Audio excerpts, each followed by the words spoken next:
A arte e a cultura, que mexe com a alma do povo, também dão dinheiro e empregam milhares de pessoas. Eventos e manifestações culturais estão presentes de norte a sul, das áreas mais ricas às periferias.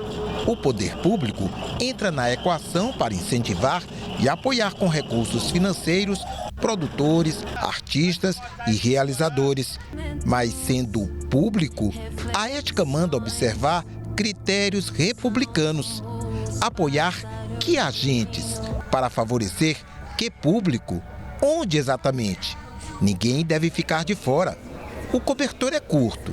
E aí? A própria linguagem e expressão cultural, a própria temática da ação e do projeto cultural, né? Então, a gente tem expressões culturais, que são expressões culturais feitas por determinadas populações, que também necessitam de ações afirmativas para que elas possam ser desenvolvidas.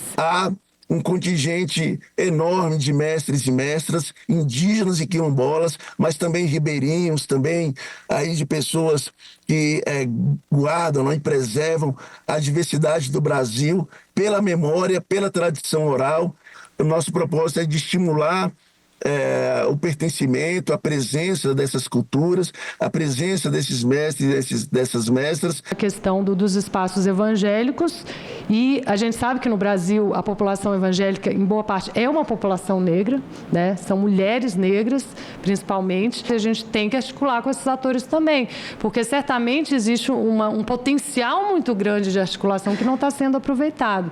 As cotas ou reserva de vagas não expressam o todo da política de inclusão e diversidade nos programas de fomento à cultura e expressões artísticas. A gente considera a ação afirmativa também as bonificações e os critérios diferenciados de pontuação, o estabelecimento de metas para ampliar a participação e inclusão dos referidos grupos, os critérios de desempate em processos competitivos, os cursos preparatórios voltados para os processos seletivos, programas de assistência financeira que incluam, por exemplo, a concessão de bolsa, a concessão de auxílios para garantir o acesso e permanência dessas pessoas nas instituições de ensino ou também para a qualificação profissional. Pensando em segmentos vulneráveis, às vezes é preciso enquadrar a burocracia para que os mais necessitados não sejam prejudicados.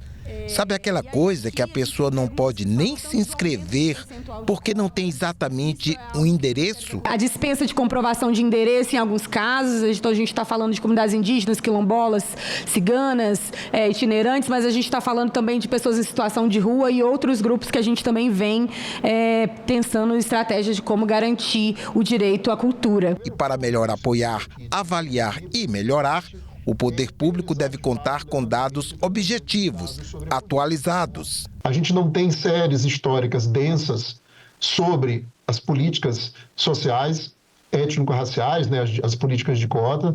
É importante avançar um outro elemento no letramento das instituições. E se há uma concorrência pelos recursos públicos, há uma disputa de imagens e representações que prejudicam alguns grupos.